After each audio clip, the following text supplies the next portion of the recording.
Olá, boa noite a todos. Que bom que você está aqui com a gente nesse terceiro dia, né, da nossa semana acadêmica, caminhando um pouco sobre o nosso tema, sobre a estratégia, né, a terapia ABA dentro aí da educação especial. Na segunda-feira tivemos a Daniele falando sobre os fundamentos da ABA, foi muito bom, vale a pena conferir lá no YouTube. Ontem, uma aula maravilhosa da doutora Infantini sobre os transtornos do neurodesenvolvimento, para a gente entender a psicogênese, né, das doenças, dos transtornos neurológicos, né, perdão, de neurodesenvolvimento. E hoje a gente vai tentar trabalhar um pouco sobre as estratégias práticas, né, de intervenção escolar baseada na análise do comportamento aplicada, que é a ABA. Né, e sobrou para mim essa tarefa. Eu tenho me dedicado a estudar sobre este assunto já há um tempo. E deixa eu falar um pouco de mim. Eu sou mestre em História, tenho bacharelado em Teologia pela Universidade Mackenzie, também Filosofia, bacharelado, fiz licenciatura em Pedagogia, Filosofia, História. Estou fazendo agora a graduação tardia em Psicologia, né? Eu creio que é a graduação que eu diria ter feito lá atrás, né? Fiz o direito pela metade, até o quinto período, não concluí. Hoje eu tenho uma filha que é advogada, então esse sonho eu já resolvi com ela. Mas hoje eu estou aí fazendo esse curso de psicologia. Tenho pós-graduação, né, nessa área, psicopedagogia clínica, também em autismo e também em logoterapia. Né? Gosto muito dessa área, já há anos que eu tenho atuado sobre isso. Tenho uma empresa chamada Five, que é uma empresa de assessoria para fluxos regulatórios, para faculdades, e também cursos, lives, produção na área da educação, da psicoeducação, da filosofia, da teologia, da religião. E esse é o meu lema, né? Conhecimentos que se encontram, né, para transformar vidas e pessoas. Esse é meu propósito. Quero desafiar você a fazer parte do nosso canal lá, curtir, comentar o canal do YouTube, Eber Mendes, no Instagram também, acompanhar nossas postagens, acompanhar nossos trabalhos. E o meu e-mail está aí na tela também. E atualmente eu trabalho como diretor acadêmico aqui da Faculdade FETS, um maior orgulho de trabalhar numa faculdade que eu comecei junto com eles, desde o seu primeiro momento, na regulação, com nota máxima no MEC, sou coordenador do curso de pedagogia aqui da FETS, sou avaliador do INEP e do MEC, né, avaliando aí cursos na área de pedagogia, na área de teologia e na área de filosofia. Bom, essa é a minha caminhada e hoje eu queria falar com vocês sobre esse assunto tão importante das estratégias práticas de intervenção escolar baseadas na análise do comportamento aplicado, que é a ABA. Mas antes de eu entrar nos meus slides, deixa eu só contextualizar você um pouco a respeito da psicologia, né? Porque a psicologia ela tem diferentes abordagens, diferentes terapias, né? Ela não tem apenas uma terapia, uma linha de abordagem. Por isso, quando você procura um psicólogo, é importante você saber qual é a linha, ou quais são as linhas que ele trabalha, né? E aí temos aí várias linhas de abordagens, de terapias dentro da psicologia, e quem estuda psicologia vai estudando cada uma delas e vai depois definindo o seu caminho aí, como é que vai trabalhar. Nós temos a psicanálise, a formação de psicanálise também, que é uma terapia aí baseada em Freud, trabalha os inconscientes, os conflitos internos, as experiências do passado, né, os padrões, né, e uma série de terapias voltadas aí para dentro do campo da psicanálise. Terapia humanista existencial, aí você tem aí terapia centrada na pessoa, de Carl Rogers, tem a logoterapia, que é uma pós em logoterapia, sou professor de logoterapia também, aqui na faculdade, no curso de logoterapia, que é uma terapia mais humanista, mais existencial. Terapia sistêmica, não sei se você ouviu falar também, a terapia sistêmica e familiar, né, analisa aí todo o sistema familiar, o padrão dentro de todos os sistemas familiares e sociais, né? Então, a pessoa dentro do seu contexto, dentro das suas interações familiares e culturais. Temos a terapia de Gestalt, eu ainda não estudei essa terapia, ela usa aí técnicas de dramatização, aquela ideia da cadeira vazia, da dramatização, de explorar emoções, de conflitos internos. Talvez você já ouviu falar da forma como ela é aplicada. terapia da aceitação do compromisso. Aí você vai ter uma série de outras vertentes de abordagens de terapia, né, de psicoterapia. Terapia EMDR, de dessensibilização, reprocessamento dos movimentos oculares, terapia interpessoal. Aí vem o auge da pedagogia, da psicologia hoje, que é a terapia cognitivo-comportamental, a TCC, a tão famosa TCC, que aí hoje é o auge da psicologia, a mais utilizada hoje nos Estados Unidos, que está em grande crescimento no mundo todo, que baseia na ideia do pensamento, né? A TCC vai trabalhar o pensamento e como que o pensamento starta as nossas emoções e que depois starta os nossos comportamentos. Como estão ligados os pensamentos a partir do pensamento funcional ou disfuncional, como que isso desperta as nossas emoções e como isso também aflige os nossos comportamentos, né? Então, a ideia da TCC é modificar os pensamentos, os padrões de pensamento, as crenças disfuncionais, que elas vão alterar o nosso comportamento. Então, ela usa aí uma série de técnicas de reestruturação cognitiva e treinamento de habilidades sociais. E a terapia do esquema, eu estou estudando terapia do esquema por fora do curso de psicologia, que é de Becker. Estou gostando muito da terapia do esquema. Vale a pena, no YouTube você acha muitos cursos livres de terapia do esquema, terapia cognitivo-comportamental. A terapia do esquema, ela é um braço aí da TCC que ela vai lá atrás e tenta resgatar aí coisas do passado, emoções que fazem com que os nossos pensamentos sejam disfuncionais e que, por outro lado, geram emoções e que, por outro lado, geram comportamentos. Mas não é o foco da nossa live hoje, né? Temos aí a terapia comportamental, tal chamado behaviorismo. Eu sou crítico do behaviorismo desde a primeira vez que eu ouvi falar do behaviorismo, há quase 25 anos atrás, na minha primeira graduação, né? Sempre briguei um pouco com o comportamentalismo, né, o behaviorismo, né, porque ela trabalha muito essa questão do comportamento, do condicionamento, do reforço positivo, né, do negativo e tal. Mas a aba, ela está exatamente dentro da terapia comportamental. E quando eu comecei a estudar a aba, eu percebi, eu acabei baixando um pouco a guarda, é claro, com as minhas reservas da terapia comportamental, do behaviorismo, mas a aba, ela é uma vertente, né, e talvez está ligada, aliás, ela não é uma vertente, ela está totalmente ligada aí ao behaviorismo. O behaviorismo ele tem várias vertentes também, né? E a aba surge aí a partir da análise do comportamento, né, que foi desenvolvido dentro do behaviorismo radical lá de Skinner, quando ele fez o teste lá com os ratinhos, com os cachorros, né, com os animais, depois trouxe isso para o comportamento humano, que é o behaviorismo estuda o comportamento humano com base na interação entre estímulo e resposta, né? E o behaviorismo ele não se importa com aquelas explicações mentalistas da alma, das emoções, do passado, ela não está focada nisso, está focada no agora, no comportamento, né? E a aba, ela tem a base da aba, né, da análise do comportamento aplicado, está dentro do behaviorismo, né? Skinner vai falar muito sobre o condicionamento operante, ou seja, que você ensina novos comportamentos por meio de reforço positivo, por punição, por extinção, de respostas indesejadas, né? Quando se faz esse teste com animais, que é um pouco que se usa hoje no adestramento de animais mesmo, né? Quando você vai fazendo os estímulos e o animal vai se comportando de acordo com os estímulos, né?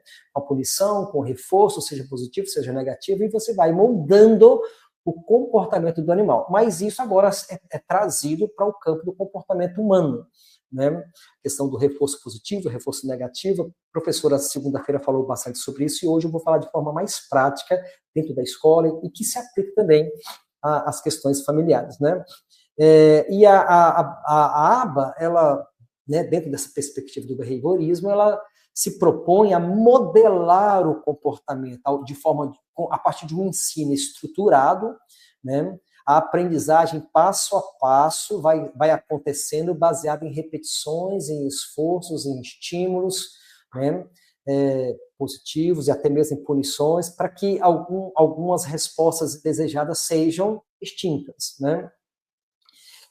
A aba vai trabalhar com a questão da análise funcional do comportamento, ou seja, ela vai identificar a função dos comportamentos para criar intervenções eficazes. Foi aí, quando eu comecei a estudar a aba, que meu coração se abriu um pouco para a aba, e eu tenho me dedicado a estudar um pouco melhor sobre isso, né? Então, a análise do comportamento aplicado, a aba está, né, uma abordagem que está dentro do behaviorismo, né? É uma abordagem baseada em evidências, que você utiliza ali princípios, né, científicos para moldar, para entender e para moldar comportamentos, né?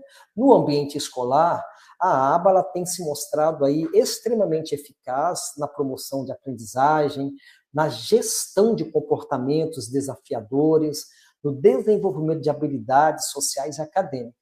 Agora, como a professora, na segunda-feira, a professora Daniele abordou, eu achei muito interessante, a aba não se aplica apenas na escola e nem às clínicas de psicologia. Hoje, há clínicas de psicologia que trabalham com a aba, né, com a terapia aba, mas também a aba, ela tem sido muito utilizada nas escolas como uma aliada aí dos professores para trabalhar a aprendizagem, para promover a aprendizagem, trabalhar habilidades e para moldar comportamentos. Mas a aba, o que eu tenho cada vez mais percebido é que ela também é muito útil para pais, né? Para pais, para educadores, enfim, em geral. Né? Porque você tem ali, às vezes, uma criança que não é atípica, não é neurodivergente, mas também tem comportamentos que podem ser mudados, alterados, habilidades sociais que podem ser desenvolvidas, né? Então, ela pode ser muito aplicada. É por isso que esse conteúdo, esse assunto, ele não é apenas para psicólogos, ele não é apenas para professores da educação especial, mas também ele é para pais, porque de repente você tem uma criança em casa que é, né, uma criança que não tem nenhum transtorno de neurodesenvolvimento e que você pode usar alguns princípios da aba até mesmo na educação, ali no dia a dia, para você moldar comportamentos, moldar, né, criar, desenvolver habilidades sociais e outras habilidades. Então, a aba tem sido muito bem vista, há grandes resultados da aba, tem se mostrado como um grande aliada aí de professores dentro do AEE, né, da educação, do ensino especializado, né, da educação especial, por isso que a aba ela tem sido muito importante. Mas, continuando, antes de entrar na introdução à aba, deixa eu mostrar para vocês no slide aqui. No meu trabalho, eu tenho me desenvolvido a escrever, falar sobre psicoeducação, né? Esqueci até de passar esse slide, né? Tenho feito um trabalho aí de psicoeducação com palestras, já viajei o Brasil inteiro a respeito disso, e deu uma parada, e agora estou retomando essa visão, né, de trabalhar a psicoeducação, a criação emocional de filhos. Né? Tem um livro chamado Proteção Emocional para Crianças. Esse livro, eu e Denira, né, escrevemos isso há muito tempo, era uma apostila que virou curso, virou treinamento, virou seminário, virou palestra, e agora esse ano nós resolvemos terminar esse livro, né, e ele está disponível lá na Amazon ou na e-book box, né? Proteção emocional para crianças, aconselhamento e restauração emocional de crianças feridas, né? Fica aí a indicação. E eu estou agora decidido a escrever várias histórias na área de educação especial, de psicoeducação. O primeiro que eu lancei foi o Zeca Turbilhão e as Engrenagens da Mente. Quero escrever várias histórias do Zeca Turbilhão, essa foi a primeira.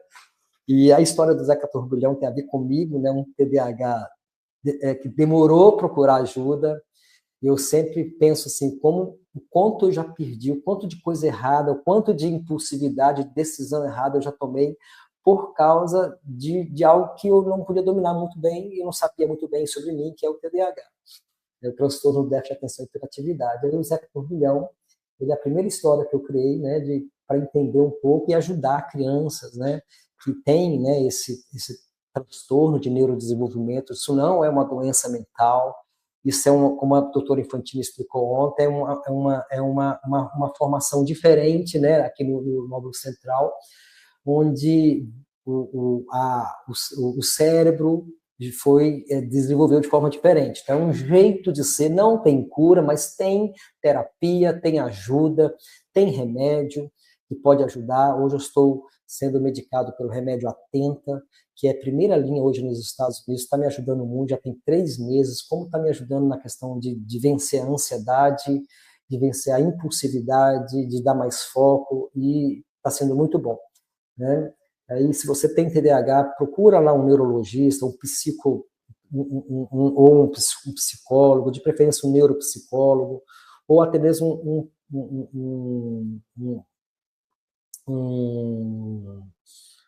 esqueci o nome, esses que dão remédio de tarja preta, um psiquiatra. Eu fui no psiquiatra, ele me tacou um remédio para depressão e eu joguei a receita fora, porque não era isso que eu tinha.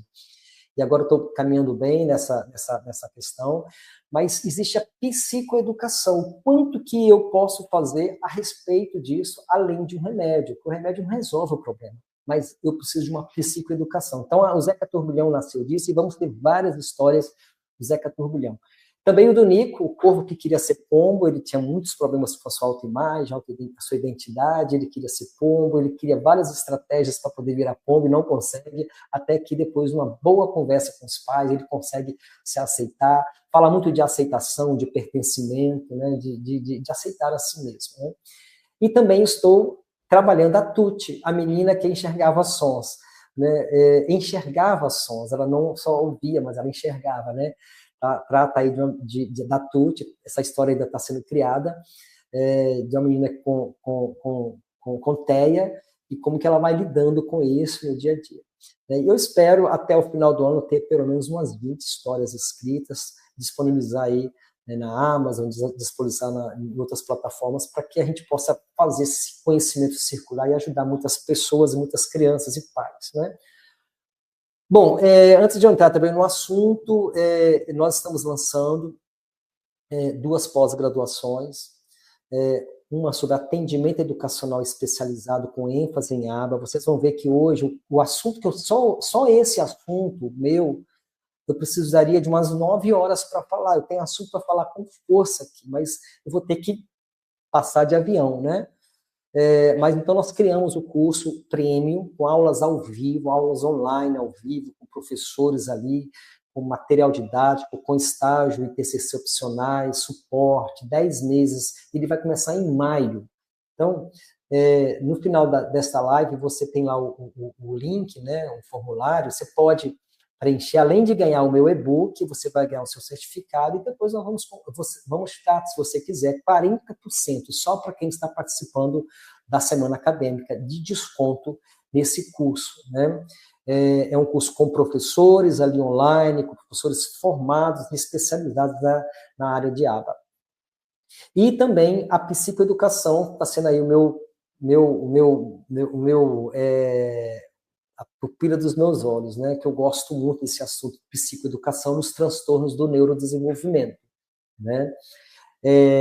Então, em maio, nós começamos uma turma, né? A turma que você já pode, depois você vai receber, você que preencher lá o link, vai receber depois a informação, e você já tem garantido 40%, né? Você preencher lá o link e participar com a gente, ok? Bom, olha o tanto de assunto que eu teria para falar com vocês. A introdução, a aba no ambiente escolar, análise funcional do comportamento, olha o tanto de assunto, não dá tempo.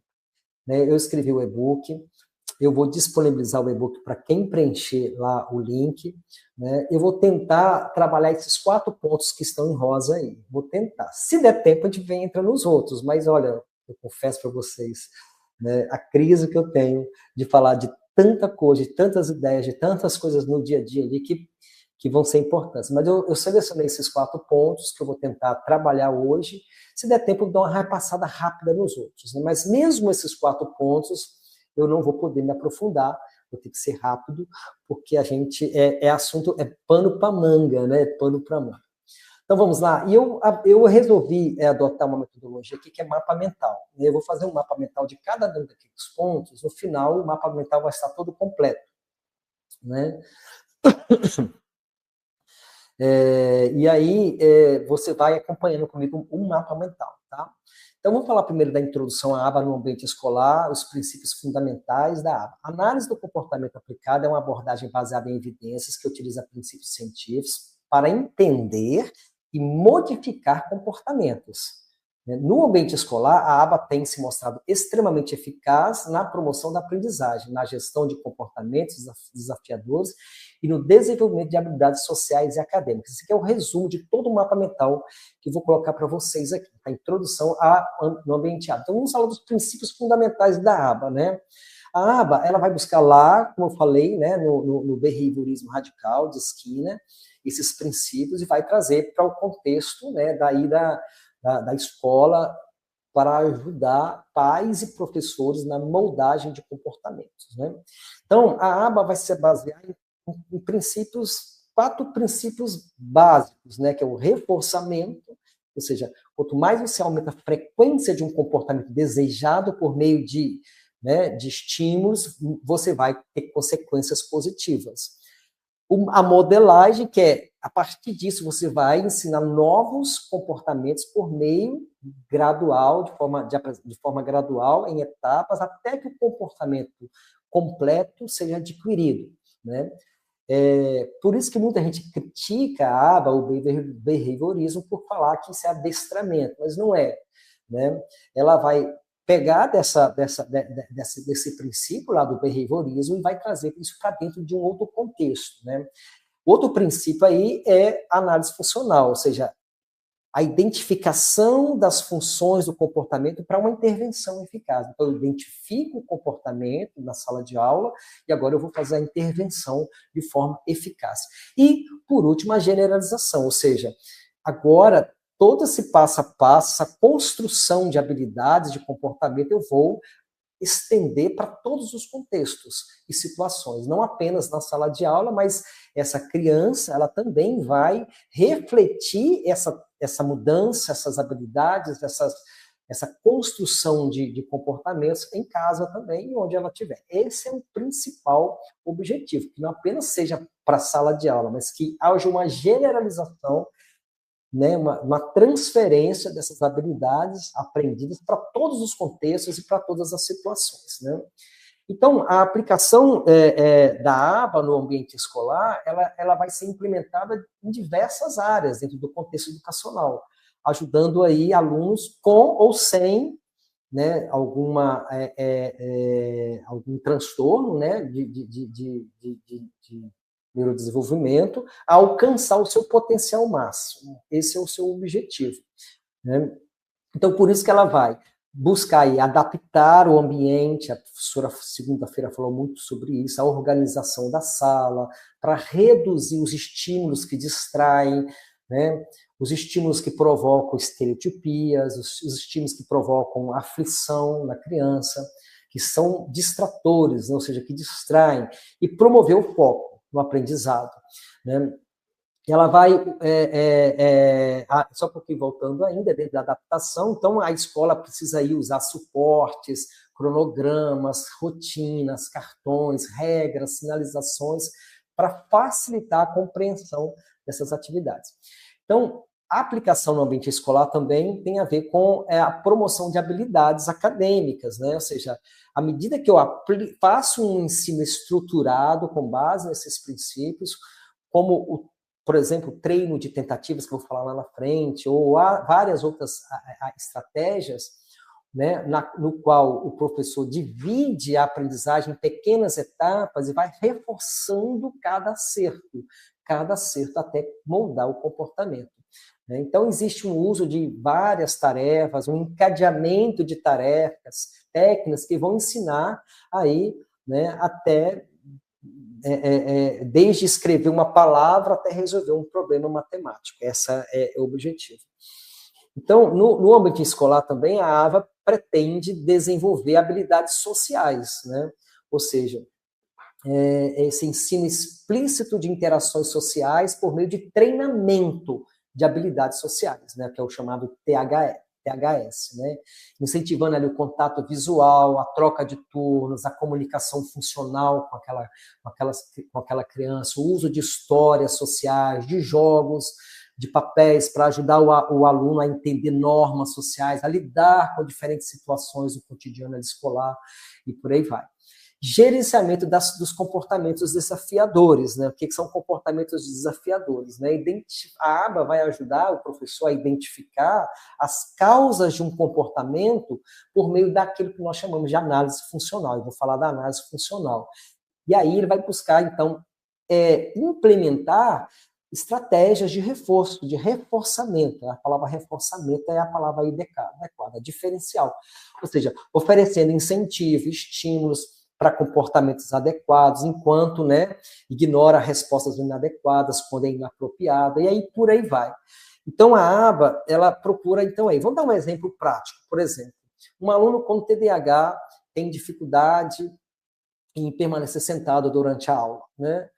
O professor pode usar um sistema de reforço, né, como um gráfico de adesivos na sala, em que ele ganha um adesivo sempre que consegue ficar sentado por 5 minutos, que já é um sucesso. E após acumular um determinado número de adesivos, por exemplo, ele recebe um prêmio, né? Por exemplo, 5 minutos extras de recreio. Então, ela trabalha com essa questão da compensação, da recompensa, para poder moldar o comportamento. Mas há muitos cuidados a serem tomados com relação a isso, né? Deixa eu trazer um exemplo número 2 aqui, que é ensino de comunicação funcional. Um aluno não verbal com TEA, por exemplo. Então, um aluno com TEA que tem dificuldades, que é afetado hoje na questão da comunicação. Ele tem dificuldades em pedir ajuda e frequentemente grita quando ele precisa de algo, é um comportamento, às vezes, de repetição, de estereotipia. Então, o professor vai ensinar o aluno a usar um cartão de comunicação, por exemplo, como símbolo de ajuda, e reforça, né, sempre que ele precisar de algo. Então, o professor vai dar essa comunicação, esse cartão, como símbolo de ajuda, e reforça sempre que ele usar o cartão em vez de gritar. Ao invés de ele gritar, ele pega o cartão e levanta. Então, são estímulos, é o ensino estruturado, né, são estratégias que ele vai ali trabalhar a comunicação funcional, para que esse aluno não grite, né? E isso é um passo a passo, que à medida que ele vai vencendo, ele vai moldando aquele comportamento. Um outro exemplo aqui, por exemplo, é a redução de comportamentos disruptivos. O que é isso? Uma criança se recusa a fazer atividades escritas, começa a jogar objetos no chão, né? O professor observa que isso ocorre quando as tarefas são muito longas.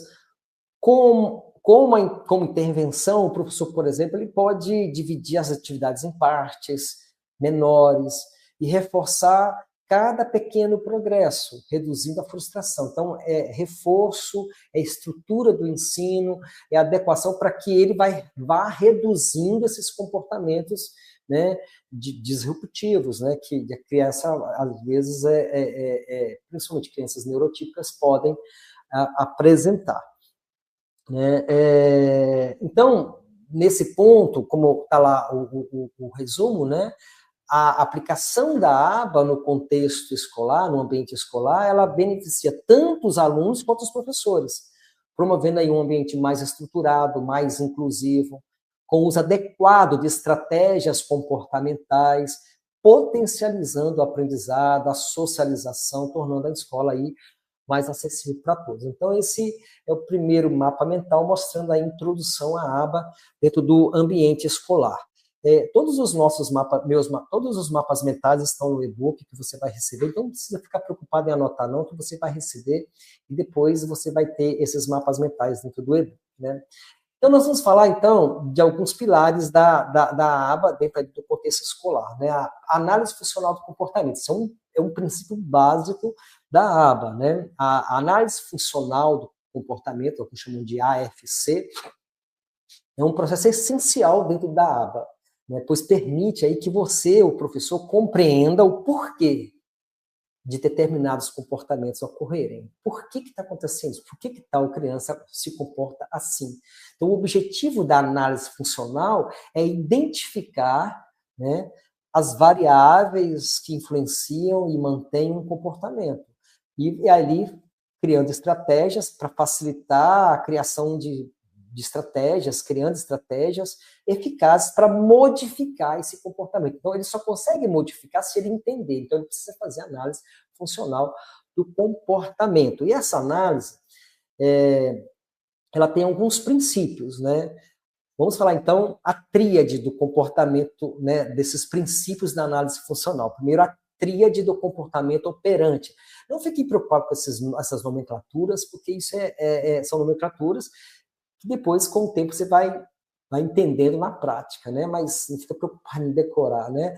Mas o que é a tríade do comportamento operante, né? É um princípio básico para fazer a análise funcional, né? É a ideia de que todos os comportamentos têm uma função, ou seja, são mantidos por alguma consequência no ambiente, né? Para entender um comportamento, por exemplo, nós vamos ter que analisar essa tríade do comportamento operante ali, também conhecida como tríplice contingência, né? Ou seja, o que aconteceu antes do comportamento? Por que a criança teve aquele comportamento? O que aconteceu antes? Né? Então, ele precisa fazer essa análise. O que a criança faz de fato? O comportamento em si. O que a pessoa faz, a criança faz naquele momento?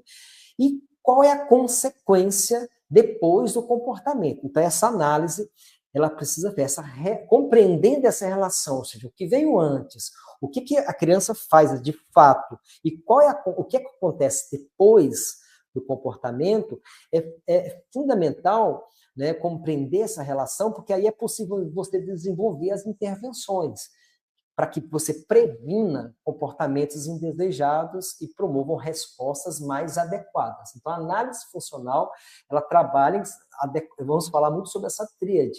Em vários exemplos, eu vou dar vários exemplos, o que aconteceu antes, o comportamento e a consequência, né? E aí a gente vai entender as 4 funções, né, do comportamento, né, dentro dos princípios da análise funcional, né, as 4 funções. Essa AFC, né, que é a análise do comportamento, a análise, né, funcional do comportamento, ela vai nos ajudar a identificar a função de um comportamento, ou seja, o motivo pelo qual ele ocorre, né? Os comportamentos, às vezes, podem servir, né, para que a criança, naquele momento, chame a atenção, a criança age de uma determinada forma para obter a atenção de um professor, de um colega, de um adulto. Muitas vezes, aquele comportamento, naquela criança, naquele momento, teve essa função, né? Ela agiu para poder chamar a atenção. Ou, às vezes, né, aquele comportamento, ele veio ocorreu para evitar a escapar de uma situação indesejada, uma atividade difícil. A criança está diante de uma atividade difícil, ela se comporta de uma forma, e aí, então, ela está fazendo isso para evitar, né, a fuga ou a evasão, escapar de uma situação indesejada, uma atividade difícil. Ou também acesso a itens, né? Ou seja, tangível. O aluno busca obter um objeto ou uma atividade que ele gosta, um brinquedo, uma comida, um eletrônico, então por isso ele se comporta. Ele quer alguma coisa e como ele não consegue, ou não tem, ou não está na hora, ele vai se comportar com uma reação ali, que aí então eu preciso entender. Aquele comportamento aconteceu antes, né? O que ele acontece antes? Foi por causa de busca de atenção? Foi por causa de fuga, né, de uma situação? Ou foi porque ela quer alguma coisa? Ela está forçando você a dar o que ela quer. Então, e também o auto-reforço, né, sensorial. O que é isso? O comportamento gera uma sensação prazerosa para a criança. Por exemplo, numa criança com TEA, o balançar o corpo, bater as mãos, às vezes bater no rosto, ela pode, ou, né, fechar os olhos. Aquele momento, né, onde que o seu lado sensorial está agitado, vamos dizer, desregulado, vai gerar esse comportamento. E muitas vezes aquele comportamento é exatamente porque ela está querendo vencer uma ansiedade. E aquele comportamento gera um prazer ali, uma sensação de fuga, de balançar o corpo, porque ela está querendo sair fora de uma ansiedade. Então, o comportamento ele tem que ser analisado. O que acontece antes e por que ele acontece? Né? Ou seja, está sendo por causa de uma atenção que ela quer, está sendo por causa de uma fuga, está sendo por causa de algo que ela está buscando, ou porque ela está fugindo ou tentando vencer uma sensação ruim, né, um estímulo sensorial ruim, né? E aí, então, uma estereotipia, por exemplo, pode trazer uma sensação prazerosa de fuga, e aí, então, ela pode estar comportando. Então, os comportamentos têm essas 4 funções. E aí você tem que fazer a análise dele, e ela é específica. Deixa eu dar alguns exemplos, né? Eu sempre vou trabalhar alguns exemplos, que aí fica mais claro para vocês e para a gente, né? Por exemplo, quando um comportamento é mantido ou executado por causa de atenção, né? Um aluno bate na carteira repetidamente durante a aula. Você está dando aula e está lá. Né? O antecedente? O que aconteceu? O professor está ocupado, escrevendo no quadro, né? O aluno bate na carteira, que é o comportamento. A consequência, o professor se vira e diz: para com isso, menino, para de bater. E aí vem a intervenção, né? O professor pode ensinar o aluno a levantar a mão para pedir atenção e ignorar a batida na carteira, quando não for apropriado. Então, ele pode ensinar ali com estratégias, né, para que esse aluno, ao invés de agir com aquele comportamento de bater e bater e bater, né, ele poder levantar uma placa, né, e ele, né, pedir atenção. E aí, então, aos poucos, a ideia é ir moldando esse comportamento, para que ele não faça isso para chamar atenção ou repetidamente por prazer, ou porque ele quer alguma coisa. Mas ele pode, né, moldar esse comportamento. Um outro exemplo aqui é o comportamento mantido por fuga, né? Uma criança joga seu lápis, por exemplo, ao chão, e toda vez que recebe uma tarefa de escrever alguma coisa, você passou uma tarefa na sala de aula, ele fica ali agitado, e ele vai jogar o lápis no chão, ou vai jogar o caderno, né? Então, o que aconteceu antes? O que aconteceu antes? De repente, o professor, ele entregou uma folha com exercícios de escrita. A criança olha aquilo, joga o lápis no chão, e o professor, como consequência, demora para corrigir o comportamento. A criança evita a atividade por um tempo, ela fica lá no canto dela. Tal. Então, a intervenção nesse momento é o professor poder modificar a atividade, talvez tornando-a mais acessível, reforçar positivamente com pequenos progressos, porque pode ser que aquele comportamento seja por causa de fuga, a criança não quer fazer a tarefa. Ela talvez ficou diante de um desafio que ela acha que não vai dar conta, então ela começou a ter um comportamento ali não legal. Então, o professor precisa agora, talvez, usar essa atividade, rever, talvez, a estrutura do ensino, tornando aquela atividade mais acessível, quem sabe, e reforçando, olha, que bom que você está melhorando, olha, vamos premiar isso. Então, a aba, ela vai trabalhar com premiação, ela vai trabalhar com estímulo, ela vai trabalhar com reforço o tempo inteiro, para que você, em cada passo, você consiga moldar aquele comportamento. Um outro exemplo aqui, quando o aluno quer alguma coisa, né? Quando ele reage, o comportamento dele é porque ele quer, né, tá no slide aí, ter acesso a alguma coisa, ele quer, né, ter ele pronto, e aí então o aluno grita e se joga no chão quando ele quer um brinquedo específico. Ele queria aquele brinquedo, alguém pegou o brinquedo, então ele faz aquela birra, se joga ao chão e começa ali ou gritar, ou fazer alguma estereotipia, ou qualquer outro comportamento não legal, né? Então, o que é o antecedente? O brinquedo está guardado, né? O comportamento, o aluno grita e se joga no chão. Aí, a consequência é o professor ceder e entregar o brinquedo, né? Então, aí vem a intervenção, ou seja, o professor ensinar a criança a pedir o brinquedo de maneira apropriada, reforçando que quando ele pede de maneira apropriada, né, isso é legal, ele pode estimular, ele pode dar um reforço, ele pode premiar. Toda vez que essa criança pedir aquele brinquedo de maneira apropriada e não se jogando ao chão. Então, ele vai, aos poucos, moldando toda vez que, né, tem um brinquedo que ele não teve acesso, talvez só tem um e outra criança pegou, ele pode, né, falar, professora, na próxima vez eu posso usar esse brinquedo? Ok, olha que bom que você agora não chorou, você não se jogou ao chão, você conseguiu, você está conseguindo, da próxima vez você que vai usar esse brinquedo, porque você merece, porque você agora pediu sem gritar, sem se jogar ao chão, sem jogar o caderno no chão. né? Um outro exemplo tem a respeito do reforço, do comportamento que é fruto de alguma coisa sensorial, né? Daquela coisa do auto-reforço, de buscar um prazer ali na repetição, na estereotipia, ou qualquer outro comportamento que não seja uma estereotipia, né? Mas vamos pegar o exemplo de um aluno com TEA balançando o corpo constantemente na cadeira, né? Ali na sala de aula. Ele está na sala, antes disso ele está na sala sentado, sem atividade, antecedente, né? O que aconteceu? Ele está na sala, balançando o corpo, né?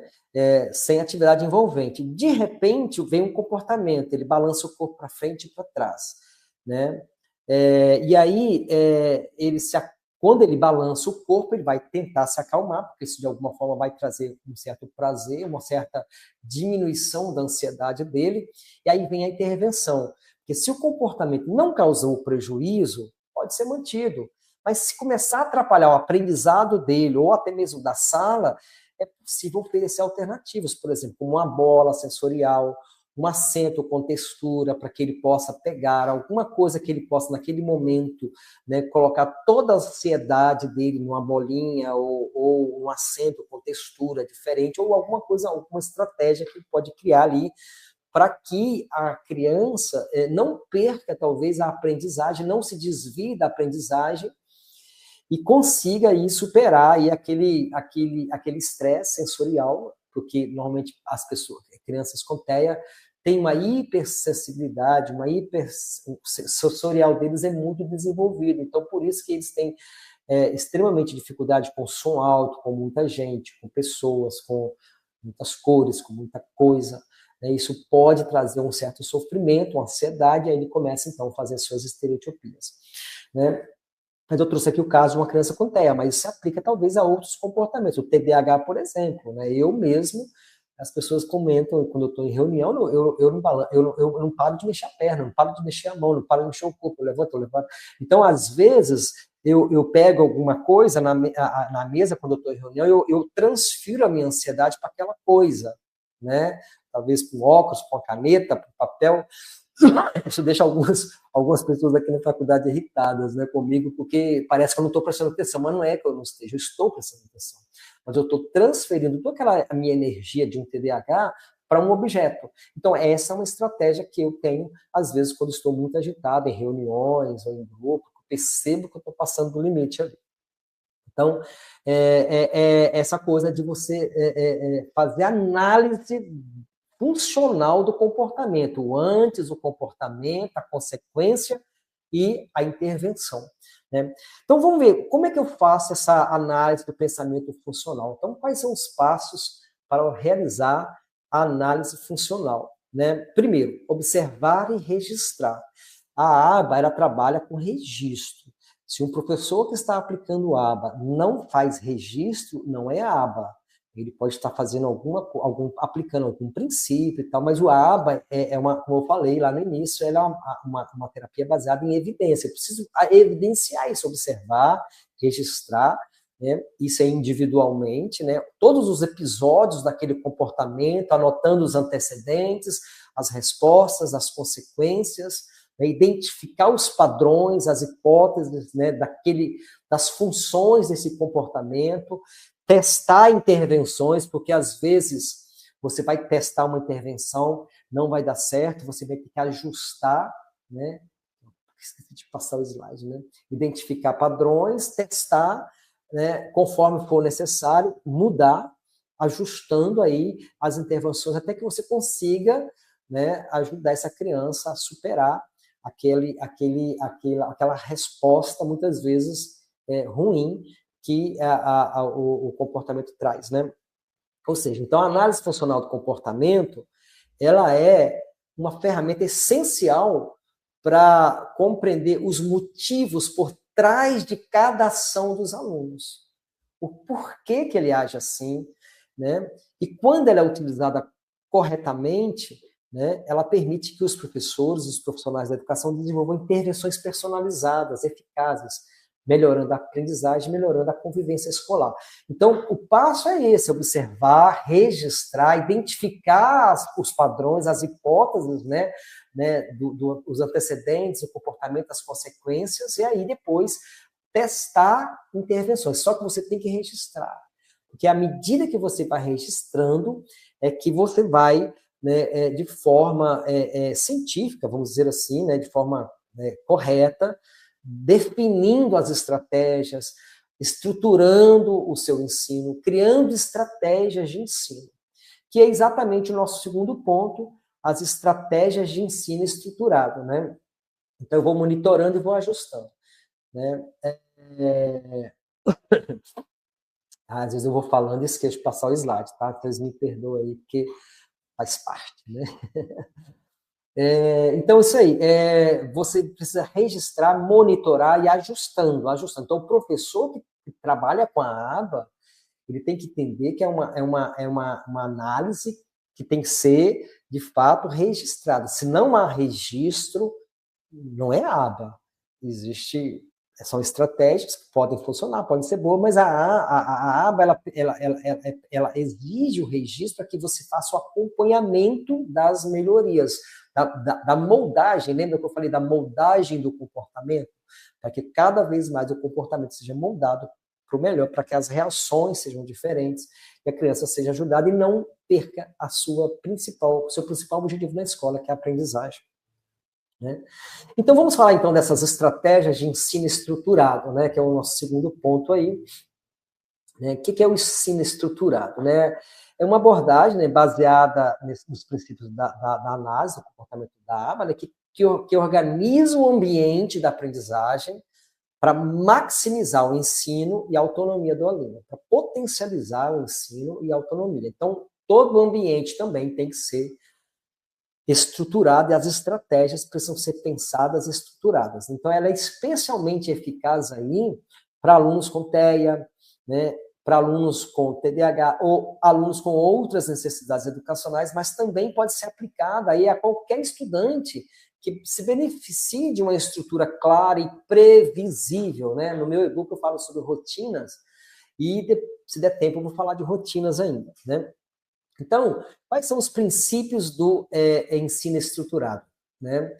Primeiro, a organização do ambiente, disposição física da sala de aula, influencia diretamente no aprendizagem, no comportamento, a disposição física, né? A organização do ambiente, né? Se a sala é quente, se a sala tem muito som, se tem muita gente, isso tudo são variáveis que vão atrapalhar o comportamento, que vão gerar comportamentos disfuncionais e comportamentos que vão atrapalhar a própria criança, ou até mesmo, muitas vezes, a sala de aula. Então, a organização do ambiente é fundamental. Para que você tenha um ensino estruturado, é fundamental aí organizar bem o ambiente.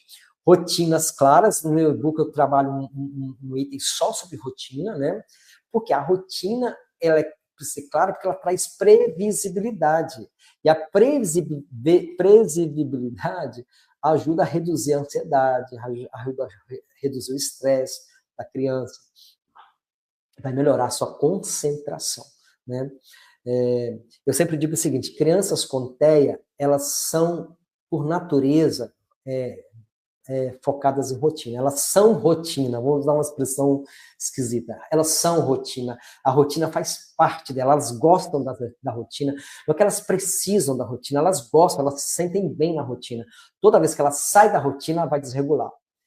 O TDAH já é o contrário, o TDAH é totalmente anti-rotina, é totalmente desrotinado, vamos falar assim. Ele tem dificuldade com a rotina, mas ele precisa da rotina para se regular também. Então, o TDAH ele precisa da rotina, apesar de não se encaixar muito na rotina. Né? Então, vai ajudar muito mais a concentração. Suportes visuais, né? O uso de imagens, cronogramas, instruções visuais claras, né? Avisos claros. Então, existem muitas técnicas aí que o professor pode utilizar, né? Para estruturar isso. Eu vou falar daqui a pouco sobre essas estratégias, né? E divisão de tarefa e ensino passo a passo. As atividades precisam ser segmentadas em pequenas etapas para facilitar o aprendizado. Né? Então, esses são os princípios. Então, quais são as estratégias possíveis que nós podemos aí trabalhar para estruturar o nosso ensino? Né? Existem várias estratégias, vamos lá. não se assustem com esses nomes, né, mas são os nomes que a aba traz, né, que é o ensino por tentativas discretas, o DTT, né? O DTT é uma técnica estruturada na qual uma habilidade é ensinada em pequenas etapas, com reforço imediato para respostas corretas. Passo a passo, você vai aplicando, vai dando reforço positivo, e você vai para atingir essas respostas corretas. Por exemplo, o professor ensina um aluno a identificar cores, né? Ele mostra um cartão vermelho e pergunta: que cor é essa? Se o aluno responder corretamente, ele recebe um elogio, que é um reforço positivo. Se errar, o professor corrige a resposta e repete a pergunta, para que ele depois responda novamente. Então, ainda que ele responda após a fala do professor, ele vai receber também um elogio, vai receber também um reforço positivo. Vou falar depois um capítulo só sobre reforçamento, tá? Técnicas de reforçamento. O ensino estruturalístico, né, que é uma outra estratégia que é diferente lá do DTT, né, é o ensino naturalístico, ou seja, ocorre nos contextos naturais, você aproveita situações do cotidiano para ensinar habilidades ali, né, durante o recreio, por exemplo, né. O professor ensina um aluno a pedir brinquedos usando comunicação funcional. Olha, ela ensinou isso, e ao invés de treinar essa habilidade apenas em um ambiente formal, em sala de aula, ela reforça a solicitação sempre que a criança pede espontaneamente um brinquedo. Olha, parabéns, mesmo aqui no recreio você não brigou, você não tomou da mão do seu colega e você pediu o brinquedo, esperou a sua vez. Olha que legal, parabéns, você está crescendo, você está cada vez melhor, você está se superando. Que feliz, estou muito feliz por você, estou muito feliz. Então, tudo é reforço para que ela, então, ali, mesmo naquele ambiente não formal, ela também receba estímulos e, com isso, resposta. Né? Lembra que o behaviorismo é estímulo, resposta, estímulo, resposta. Estímulos positivos, respostas positivas. Estímulos negativos, pode ser respostas negativas. Né? Então, essa é uma estratégia. Uma outra estratégia que chamamos de encadeamento de tarefas, né? Ou seja, essa técnica ensina aí consequências, talvez, de ações complexas. Vamos dizer, escovar os dentes, né? Ou se vestir. A criança tem dificuldade com isso, dificuldade de escovar os dentes, se vestir. Então, vamos dividir isso em pequenos passos, passo a passo. O aluno aprende a cada etapa separadamente, até dominar a sequência toda, desde o acordar, escovar os dentes, vestir a roupa, lanchar, ou tomar o seu lanche da manhã, né? Por exemplo. E aí, dentro da sala de aula, ensinar um aluno passo a passo. A lavar as mãos, por exemplo, pode envolver vários passos. A lavar as mãos, abrir a torneira, a torneira é assim. Por exemplo, lá nos Estados Unidos, né, todas as torneiras têm água quente e fria. Né? Isso é em qualquer lugar. Então é perigoso abrir uma água quente e colocar a mão ali. Ou abre as duas, equilibra e fechar fria de uma vez, a água quente vem imediatamente. Né? Ele vai ali, passo a passo. Primeiro, abrir a torneira, molhar as mãos, pegar o sabão, ensaboar as mãos. Perceba, são sequências simples, mas que ao final vão estabelecer uma ação complexa, né? Um comportamento mais complexo. Enxaguar as mãos bem, fechar a torneira, secar as mãos, né? Então, o professor pode individualmente ensinar passo a passo, reforçando cada progresso. Olha que bom, você não está agora colocando a pasta inteira na escova de dente, né?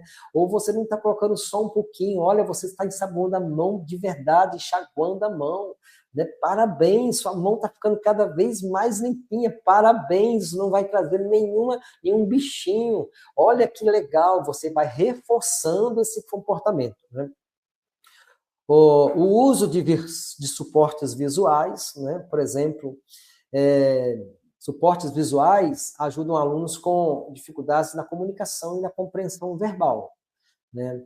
Por exemplo, cronogramas, o professor pode colocar cronogramas, olha, as rotinas, tal dia nós vamos fazer isso, tal dia vamos ter isso, tal dia está a previsibilidade, né? Sequência de atividades, dia a dia. Isso não só apenas para crianças com transtorno de neurodesenvolvimento, mas para qualquer criança. Por isso que o ABA, ele se aplica aí a pais, se aplica a professores de qualquer nível, porque você vai ajudando ele com cronogramas, com cartões de regras, por exemplo, né, lembretes visuais sobre comportamentos esperados, por exemplo, ó, levante a mão antes de falar. Esse é um cartão de regra, você pode ter vários cartões de regra. Então, aquela criança que toda hora faz isso, interromper, ela atrapalha a aula às vezes, e muitas vezes ela faz isso, esse comportamento é evasão, ou é porque ela quer alguma coisa, é porque, né, nós falamos lá dos comportamentos, do porquê de vários comportamentos, então agora ela vai treinando a habilidade de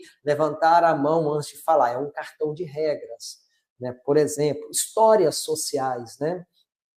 Pequenos roteiros, pequenas histórias vão ajudar a ludicidade, né? Ela tem esse poder de explicar como agir em determinadas situações sociais, né? Quer ver um exemplo?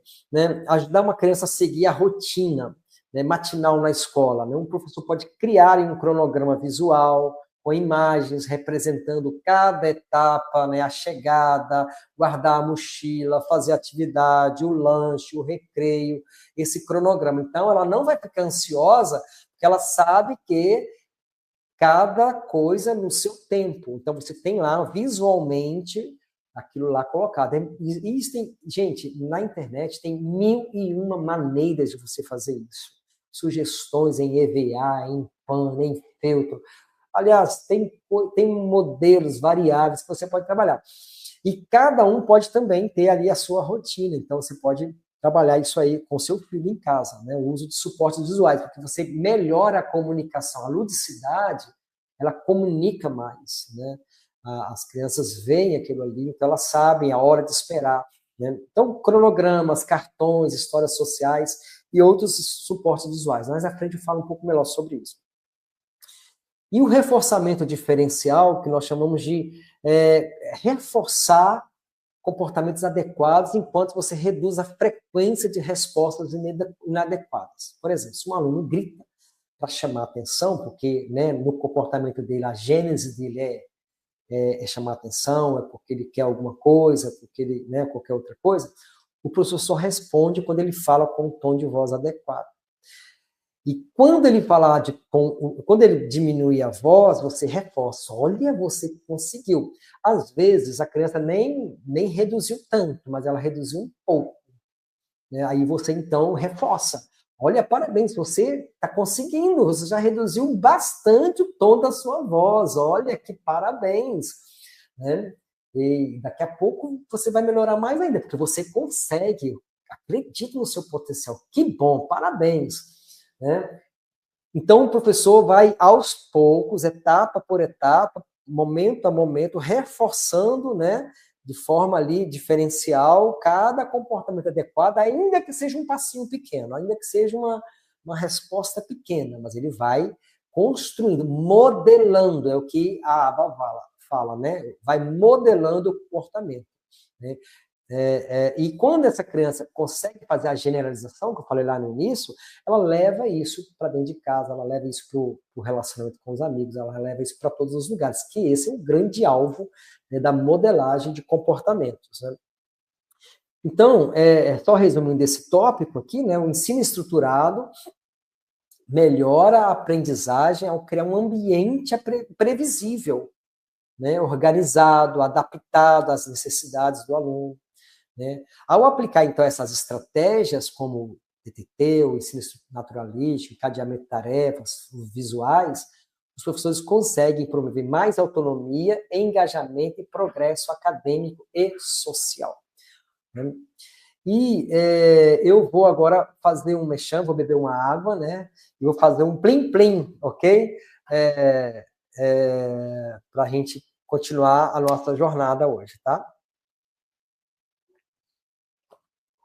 Bom, gente, a primeira coisa que eu queria falar com vocês é sobre a nossa pedagogia, né? Nós começamos esse curso de pedagogia já há 3 anos, indo para 4 anos. E a pedagogia que a FETS estruturou e criou, ela não tem nenhum viés ideológico, ela se propõe a ensinar a pedagogia como ela é. Né? A gente tem trabalhado com isso, para que ela seja, de fato, uma ciência pedagógica, né? Baseada em ciência. Por exemplo, as nossas aulas de alfabetização, elas são baseadas em ciência, trabalha a alfabetização, a gente ensina os professores a trabalharem com método fônico, com método científico, não com método social, né? E a gente tem trabalhado um pouco sobre isso. Então, nós temos 3 modelos, né? O modelo semipresencial, que é feito no polo, né? Com aulas ali, né? Que não é o nosso caso. Nós temos um modelo premium, que é o modelo que nasceu a nossa pedagogia, um modelo mais estruturado, mais aprofundado, para um público um pouquinho mais exigente, né, com mais recursos, com mais materiais, com mais cobrança, né, avaliações mais personalizadas. E nós chamamos de prêmio, com aulas online toda semana, os alunos têm contato com o professor, tiram dúvidas, os professores respondem aos fóruns. E nós temos todo um trabalho aí de assessoria, de tutoria, né? Tanto dos professores quanto dos nossos tutores, né?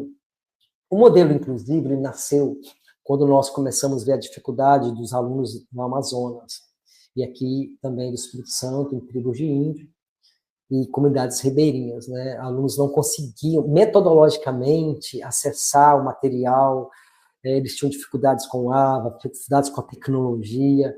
E nós criamos um modelo adaptado metodologicamente, sem perder a qualidade, onde, por exemplo, o e-book, ele pega o e-book no celular, ele clica no celular, no e-book, nas aulas, e do celular ele assiste as aulas gravadas. Ele ouve os mapas mentais.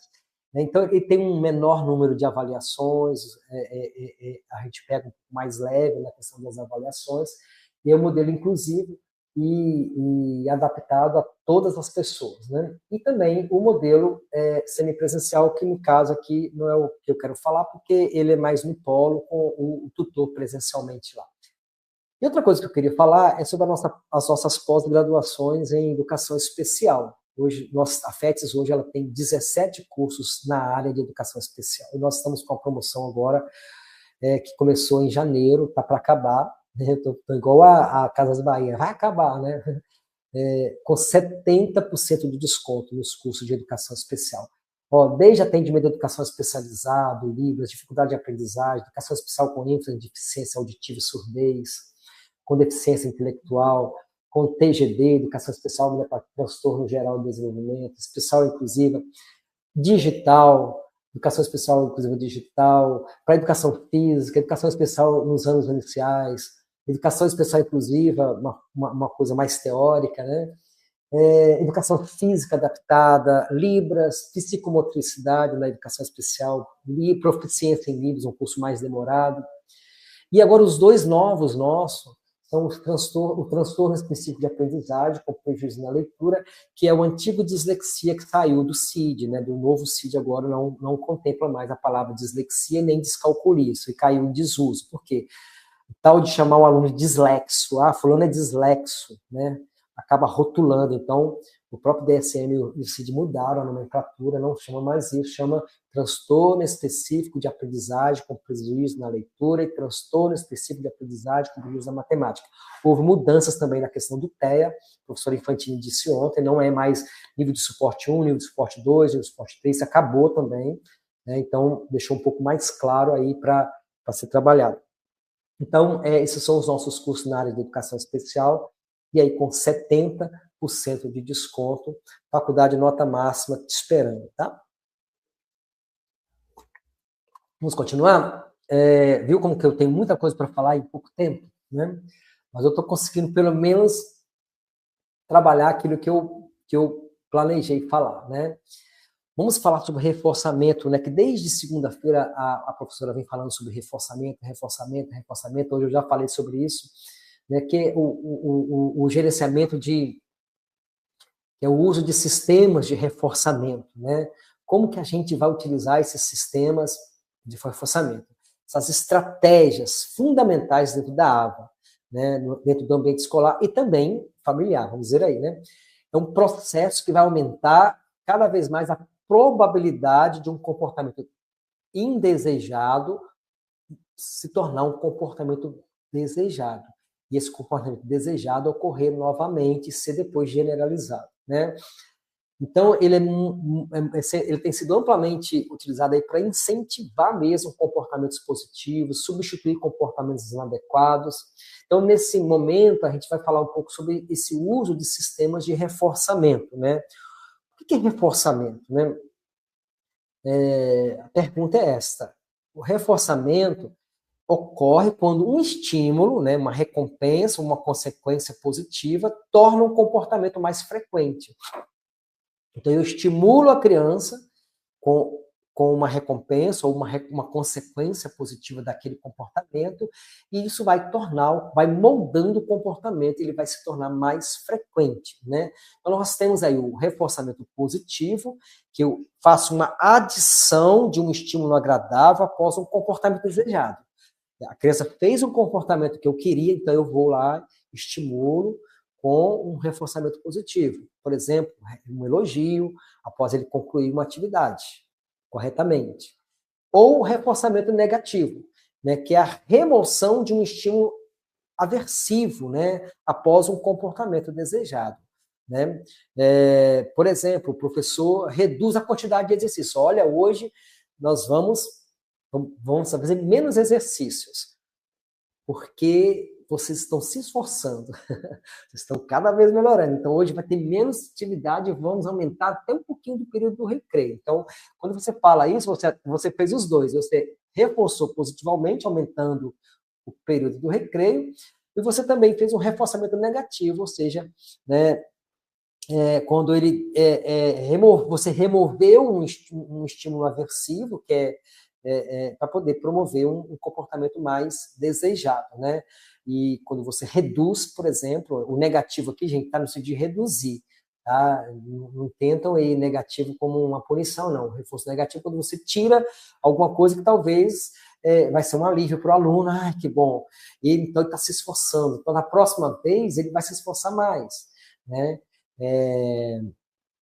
Então, você vai estimulando ali. Então, o reforço pode ser tanto positivo quanto negativo. Então, eu faço a adição de um estímulo, ou eu posso fazer a remoção de um estímulo, né, que eles não gostam, uma coisa que eles não gostam. Né? Então, é importante aí reforçar que o reforçamento negativo não é uma punição, tá? Ele apenas remove um estímulo desagradável para aumentar um comportamento positivo. Ele só remove um estímulo desagradável. Por exemplo, fazer lição é um estímulo desagradável, mas tem que fazer. Então, você pode diminuir, pode tirar um pouco. Olha, hoje não vai ter para casa, exercícios para casa. Na minha época era para casa, né? Então, que bom, porque vocês se comportaram, é porque você está melhorando, olha que parabéns. Então, você pode trabalhar, às vezes, os dois, um junto com o outro. Vamos lá. Então, os tipos de reforçamento são o reforçamento contínuo ou intermitente, né? Contínuo, sempre que ocorre o comportamento desejado, o professor faz o reforçamento. Sempre que ele comportou do jeito que eu gostaria de ser, o professor vai. Então, todas as vezes que ele levantou a mão antes de falar, olha, ele vai receber um elogio, né? Então, ele é muito ideal, muito utilizado para ensinar novos comportamentos, né? O intermitente ocorre sempre em algumas vezes, né? Em que o comportamento desejado acontece. Por exemplo, o professor elogia ocasionalmente quando o aluno levanta a mão para falar. Então, no contínuo, toda vez que o aluno levanta a mão, ele recebe um estímulo, um reforçamento. O intermitente é de vez em quando, né? Nem sempre, né? Então, ele vai ajudar a manter comportamentos que já foram adquiridos, porque se você, no primeiro, no reforçamento contínuo, é quando você quer ensinar novos comportamentos. O segundo é quando você quer já manter o comportamento que a criança adquiriu. Então, perceba a diferença e o momento de usar um ou outro. No primeiro, quando aquela habilidade ainda não foi adquirida, então você vai ter que fazer sempre. Quando aquela habilidade foi adquirida, você começa, então, a fazer de forma intermitente, para manter aquele comportamento, né? Se um aluno, então, por exemplo, já está aprendendo a permanecer sentado durante a tarefa, no início ele recebeu um estímulo contínuo, toda vez que ele consegue. Mas, com o tempo, o reforço passa a ser dado apenas ocasionalmente, incentivando aí a sua independência, né? Nós temos alguns tipos que chamamos de sistemas de fichas, né? Por exemplo, o sistema de fichas é uma estratégia amplamente usada dentro da aba, no qual os alunos ganham fichas, né, adesivos ou pontos, né? Alguns fazem até gincana, como reforçadores, que podem ser trocados por recompensas, né? No final, né, por exemplo, o professor define lá um comportamento-alvo na escola. Ó, o alvo é esse, permanecer sentado durante a atividade por 10 minutos, ok. Aí ele vai escolher fichas ou pontos, né? Estrelas desenhando no quadro ou na ficha, sei lá, pontuando, né? Uma gamificação, mais ou menos isso, né?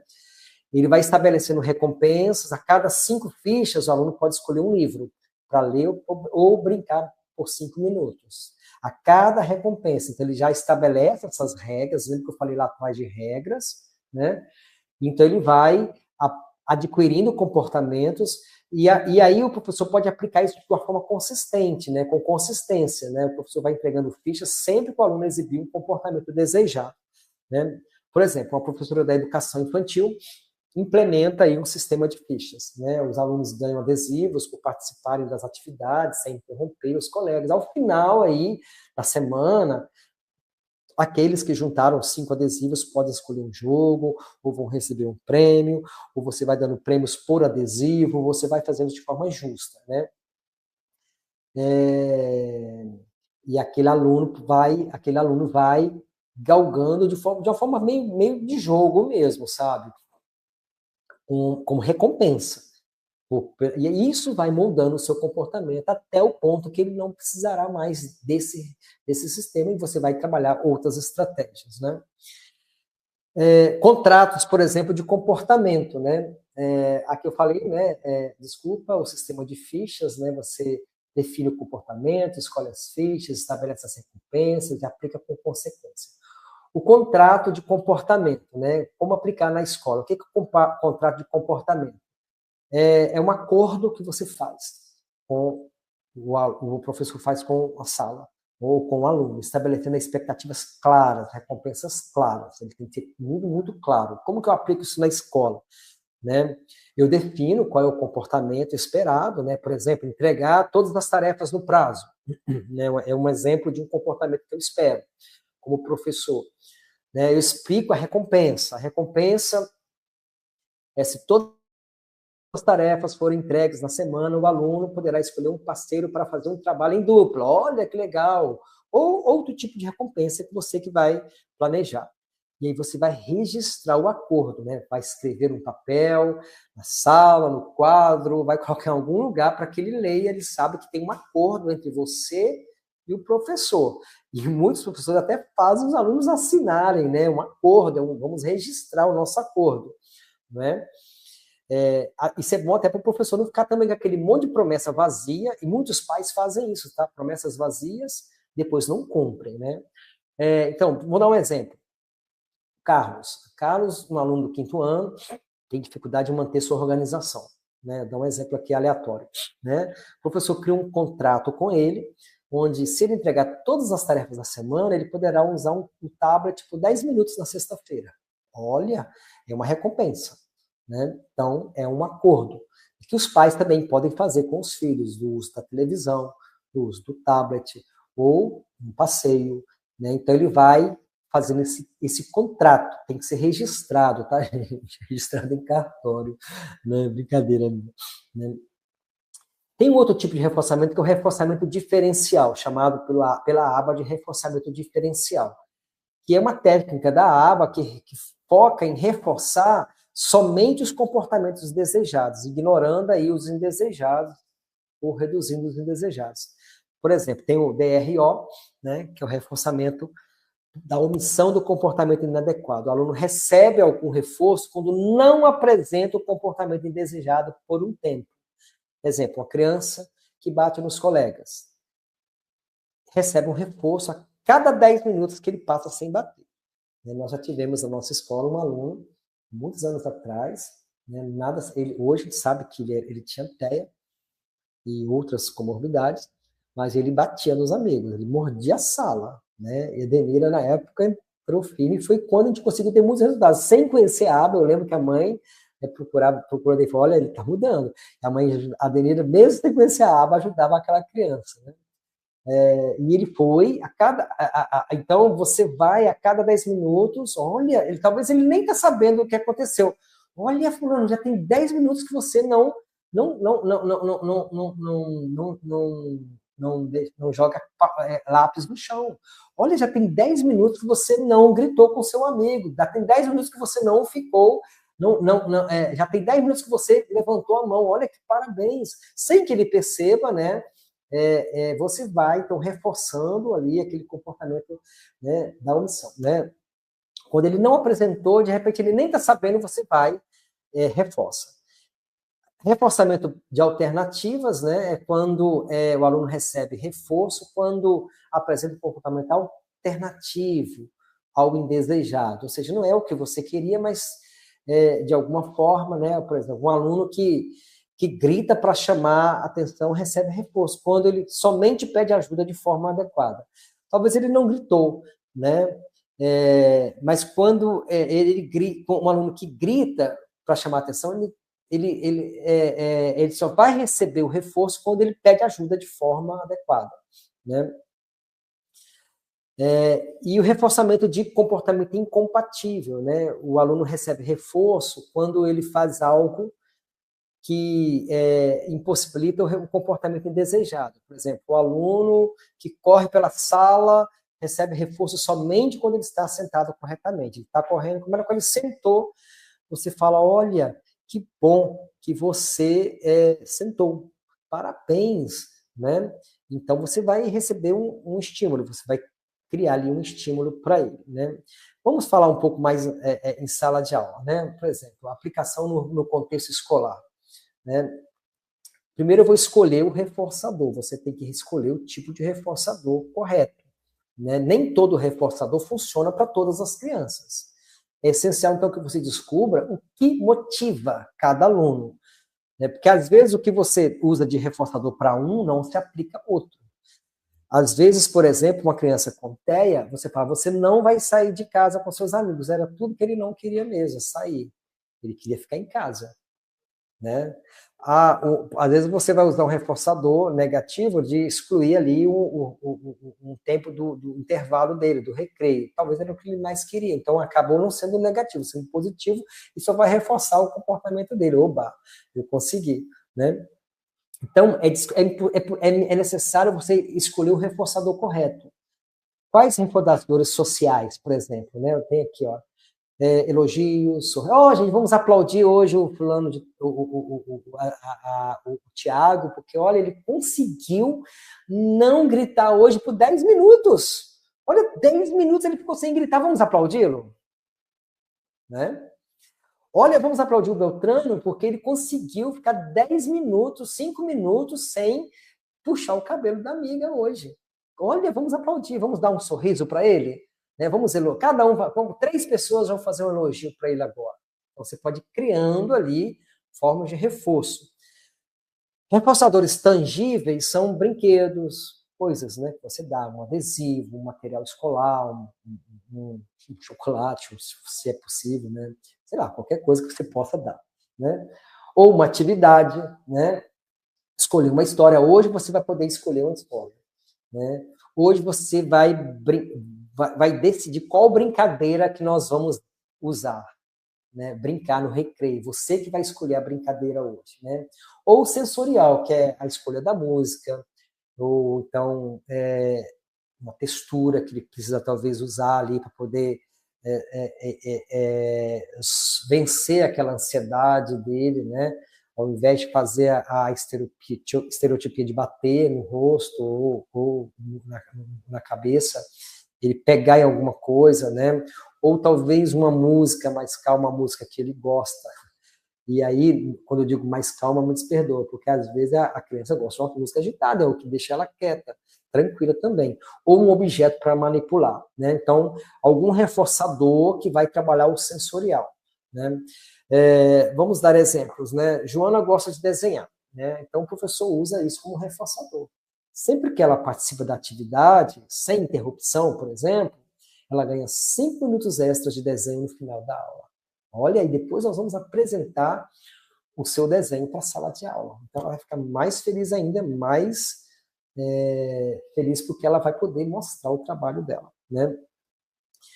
E aí a gente fala muito sobre evitar a saciabilidade. O que é evitar a saciabilidade? Se um mesmo reforçador for usado muitas vezes seguidas, né, ele pode perder o efeito, né? Então, ele pode perder o efeito. Então, evite isso, né? Varie os reforçadores.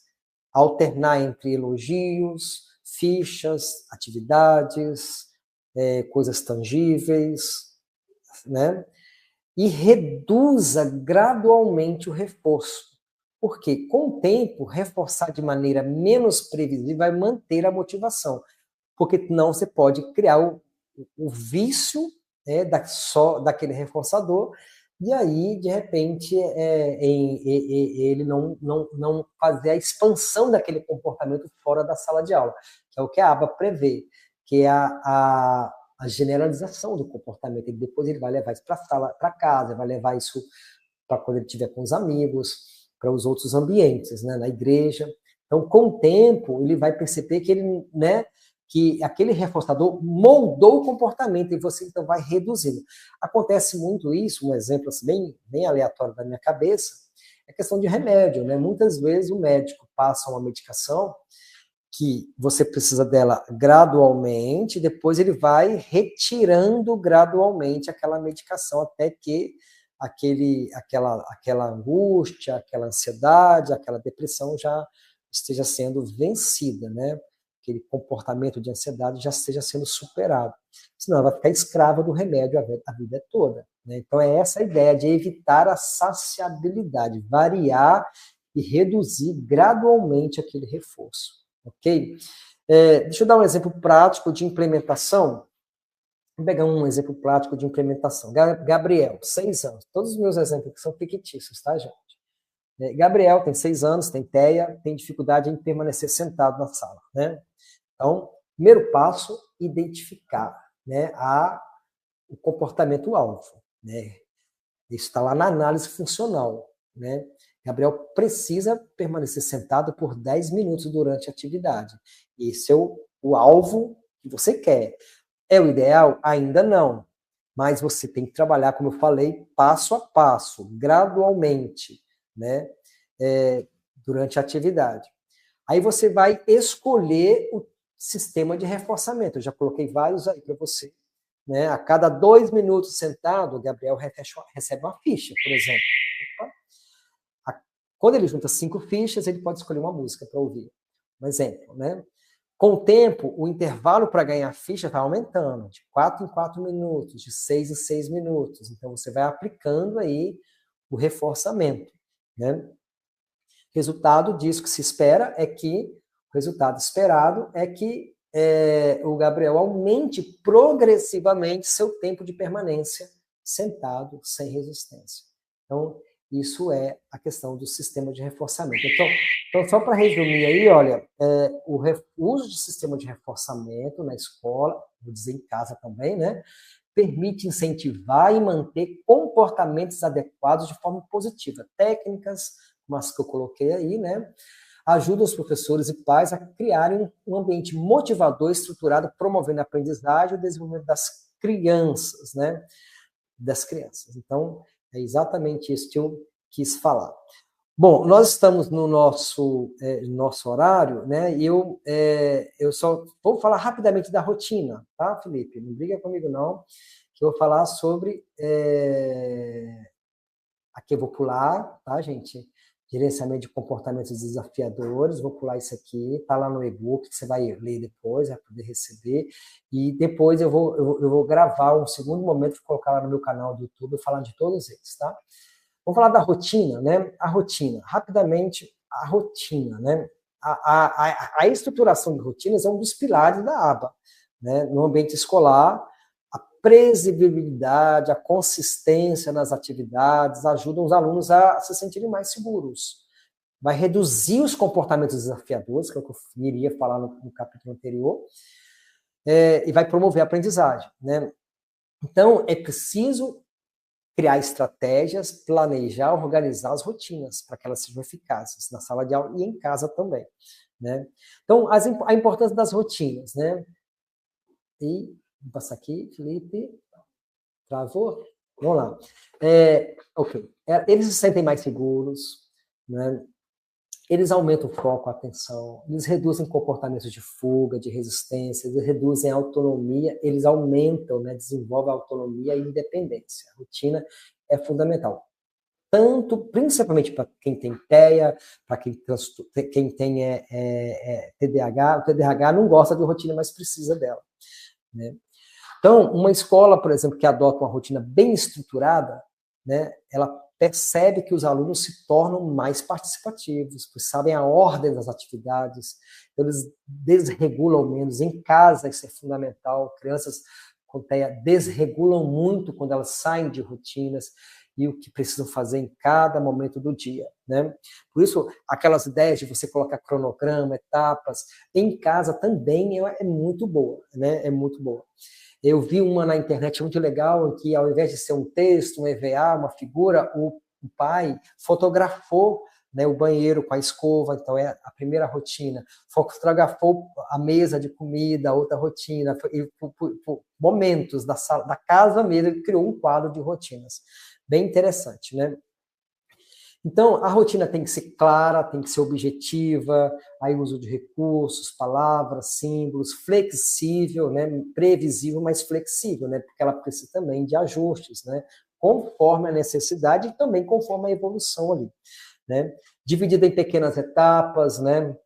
Rotinas longas podem ser quebradas em partes menores, né? Para poder facilitar o entendimento. E também isso. Então, agora eu preciso criar um cronograma diário, né? Seja um bloco dentro da sala de aula, né? Isso aí tem 1001 maneiras de fazer, né? Por exemplo, a chegada, o acolhimento, a atividade pedagógica 1, o intervalo, a atividade pedagógica 2, o momento da leitura, o momento da lúdico, né? A saída, a leitura, né? A brincadeira. Então, tudo ali bem estabelecido, eu coloco na sala de aula, coloco em casa, para que a criança aprenda. Então, e outra coisa, é muito importante, toda vez que você vai mudar a atividade, é preciso você anunciar com um sinal visual ou sonoro. Bate um sino, gente, daqui a pouco, ó, bateu o sino, sabe o que é? Ou você pode ter uma buzina, ou qualquer outra coisa, um sinal visual, uma placa, para falar, ó, daqui a pouco vai mudar a atividade, né? Você vai fazendo a previsibilidade, ele vai se preparando emocionalmente para a próxima. Se você muda abruptamente, você vai ter problemas, né?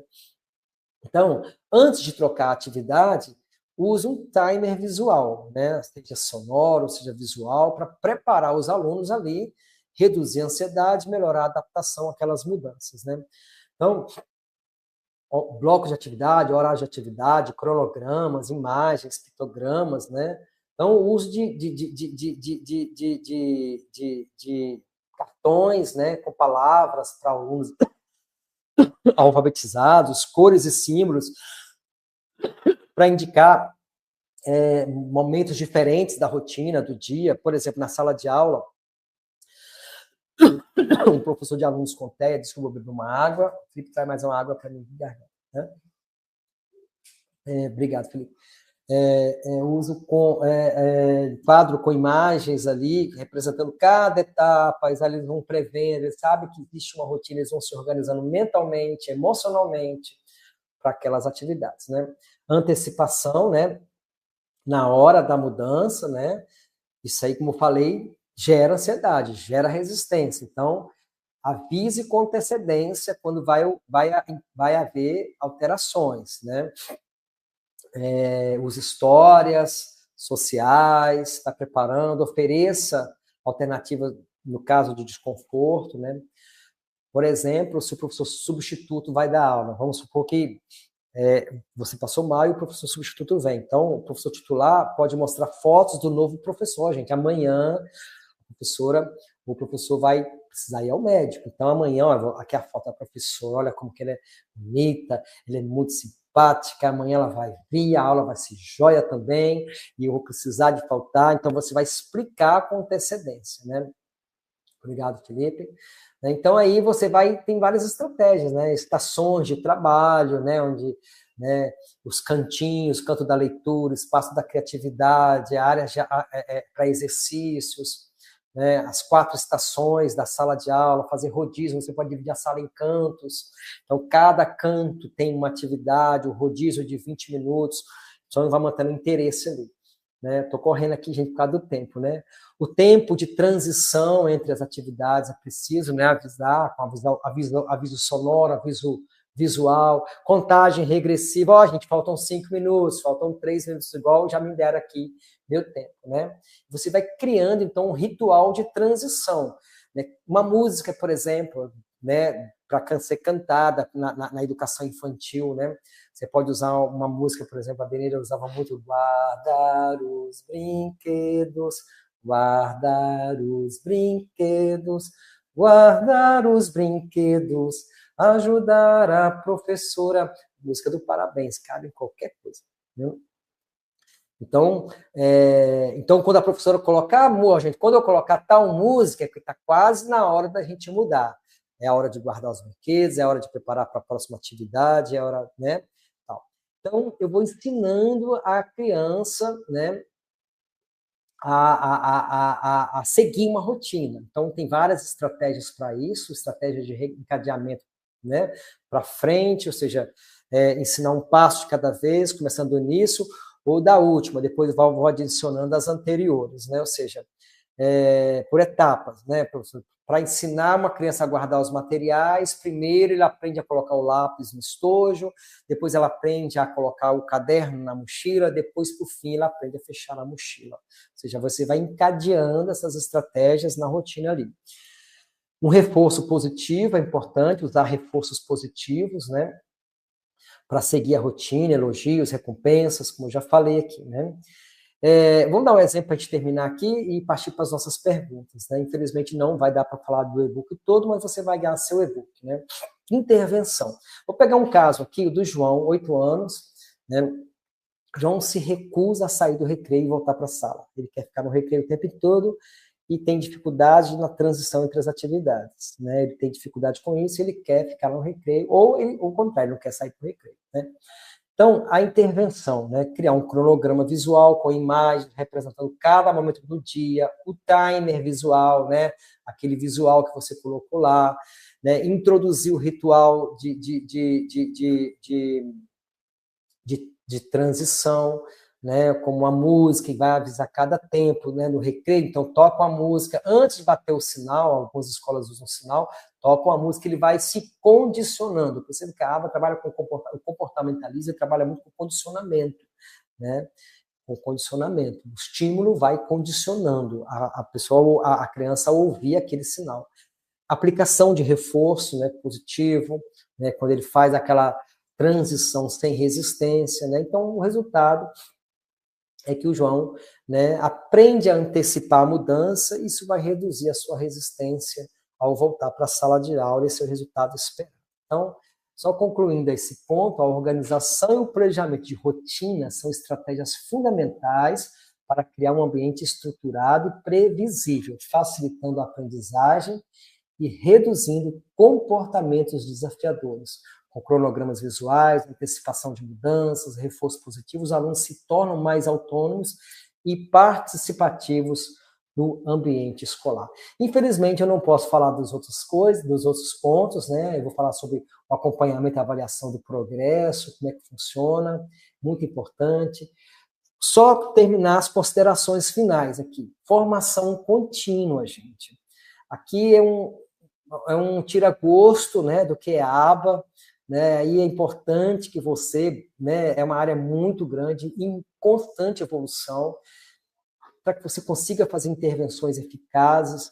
Profissionais de educação precisam estar sempre atualizados por cursos, treinamentos, leitura especializada, individualização das intervenções, né? Cada aluno possui necessidades, características únicas, né?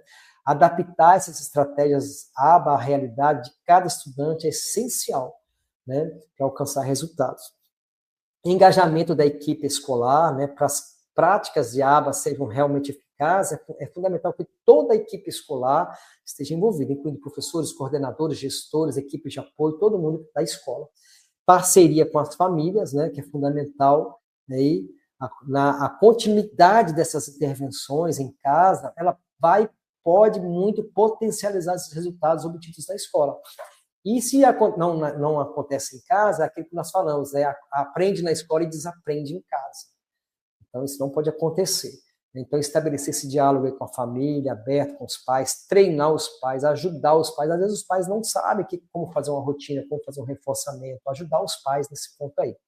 E superar aí as barreiras institucionais, né? Muitas vezes a implantação de novas metodologias pode encontrar resistências dentro do ambiente escolar. É preciso sensibilizar a gestão da escola, buscar apoio institucional, e são muitos passos importantes para garantir que, de fato, as práticas de aba sejam sustentáveis, né? Então, diante desses desafios, manter o compromisso com essa educação que possa incluir a todos, né? O nosso sonho aí, meu desejo é que eu tenha ajudado um pouco a você entender um pouco desse mundo que é a aba, né? E estamos aí, siga lá o meu canal no YouTube, aí eu fazendo propaganda do meu canal, né? Siga a FETS também. Né? Mas eu trabalho muito sobre psicoeducação, psicologia, educação, filosofia e religião. Eu quero ver se eu gravo esse curso novamente, ou pelo menos aquilo que eu não falei, para que você também tenha acesso. Tem muitas aulas minhas sobre logoterapia, sobre educação emocional, proteção emocional, o quanto que isso interfere na infância. Ok? Obrigado. E agora vamos passar para as nossas perguntas. Desculpem ter falado tanta coisa, né? Mas é isso aí. Ok? Vamos lá. Eu nem olhei as perguntas de vocês, gente, no grupo. Me desculpem, tá? Não tem. Érica, acho que vai entrar. Não, Érica, não, né? A Érica hoje não pode. A Érica está dando aulas, né? Alguém tem alguma pergunta? Tem alguma aí, Felipe, que você queira fazer? Ou você pode fazer agora, né? Se tem alguma pergunta que a gente pode trabalhar. Alguém tem alguma pergunta? Tem aqui? Tem, Felipe? Ó, é um grande desafio para o professor da educação especial e o mesmo o regente. A estrutura escolar precisa desse olhar estrutural. Sim, com certeza, Luciana. Como eu falei no último fala aqui, né, o apoio institucional da família e da instituição, porque senão a gente acaba dando murro em ponta de faca, né? E, infelizmente, gente, eu digo o seguinte, que a aba aqui no Brasil, nas escolas, ainda não é o que desejamos, o que deveria ser. Ainda está muito longe do que deveria, do que poderia ser, mas é formação, né? Formação, pós-graduação, aperfeiçoamento, leitura. Tem muito canal do YouTube né, muita gente boa explicando sobre esse assunto, né? E que isso aí vai ajudar você a aprofundar, né, o que é a aba. Eu aconselho você talvez estudar um pouco sobre o behaviorismo, né? Depois isso te ampliar na questão do aba. Tem mais alguma pergunta, Felipe? Não tem alguém gosta? Sim. Não estou inscrito na semana e não sou aluno da instituição. Existe dificuldade de ter acesso? Claro. Aqui no final, na descrição, tá aí, Felipe, o formulário. O Felipe vai colocar agora, desculpa, gente, um formuláriozinho, um link. Lá no formulário aí do canal, você preenche e você vai receber o certificado, você vai receber o e-book, você vai receber também os 40% de desconto nos cursos nos cursos que vamos lançar em maio, né? Um sobre aba e outro sobre psicoeducação. Luciana Binda Lírio, enquanto o Felipe coloca lá na descrição, ela perguntou, temos um aluno que não sabe lidar com a frustração. Tudo é na violência, temos trabalhado o reforço. Fica ansioso quando não consegue cumprir, não sabe pedir ajuda. Então, não é simples eu responder essa pergunta, porque existem muitas variáveis sobre esse porquê que ele não sabe lidar com a frustração, que, aliás, é um mal do século, né? Pais que, desde casa, uma psicoeducação errada, né? Ou seja, pais que dão tudo, que a criança chora e ele dá, a criança bate o pé e ele dá, a criança grita e ele faz. ele passou por muitas frustrações na vida e ele não consegue, ele quer poupar os filhos de frustração, né? Eu lembro de um psicólogo que eu sigo, ele fala, deixa seu filho ter frustração, deixa seu filho sofrer, deixa seu filho, desculpa, sofrer em outras palavras, né? Com a frustração, deixa o seu filho ficar no tédio. Então, às vezes, esse comportamento é fruto de uma psicoeducação familiar errada, né?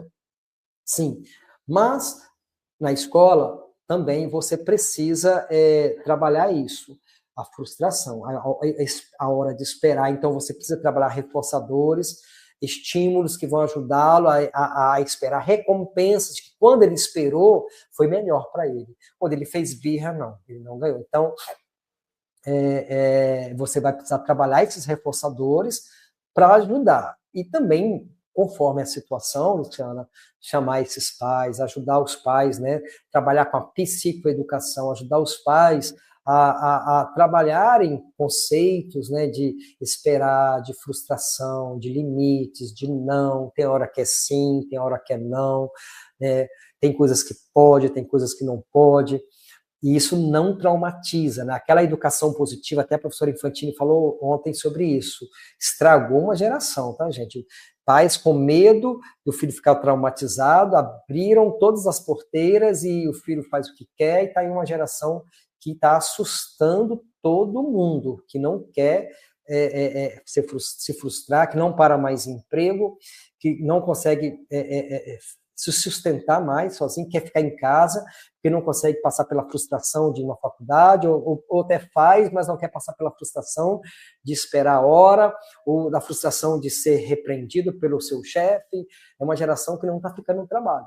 Então, é preciso investigar e fazer aquilo que chama de análise funcional do comportamento. Eu falei lá no início da live, por que desse comportamento, quais são os antecedentes, as consequências, e que eu posso trabalhar de reforço para poder melhorar esse comportamento ali nos estudantes, naquele aluno, né?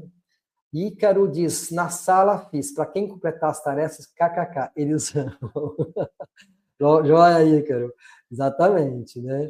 E a gente tem que ter a criatividade. A aba, ela não é rígida, ela tem os princípios, você vai buscando as melhores estratégias, os melhores reforçadores. Se você tem mais alguma, o Felipe vai colocar. A Nadine Cruz de Jesus fala, estava com um aluno ano passado que não conseguia ficar em sala de aula de jeito nenhum. Agora, esses anos, ele fica de boa, faz as atividades. Tá vendo? Nadine, perceba que essa conquista sua não foi de imediato, não é apenas um reforçador, não é apenas uma tarefa, uma estratégia que funciona, mas é um ensino estruturado. Como eu coloquei, é estruturado. Você vai passo a passo, galgando, até que, talvez ainda não chegou no nível que você quer, mas a cada passo há um elogio, a cada passo há uma recompensa, a cada passo há um degrau que a criança superou, e aí com o tempo ela vai alcançando esse resultado. E com a família junto é tudo de bom, né? Mais alguma pergunta, Felipe? Não tem? Então, eu agradeço vocês pela paciência, nós estamos encerrando, e em breve eu quero trabalhar melhor isso, os pontos que eu não trabalhei lá no meu canal, e fica aí a sua dívida comigo de curtir o meu canal e ajudar a gente nesse processo aí, tá bom, gente? Muito obrigado mais uma vez por participarem da Semana Acadêmica. Todo semestre nós temos uma Semana Acadêmica, sempre no começo do ano e sempre no ano final, para ajudar vocês, para poder ter os nossos professores trabalhando, e está sendo um tempo muito, muito, muito importante. Obrigado, valeu, e gratidão pela presença de vocês.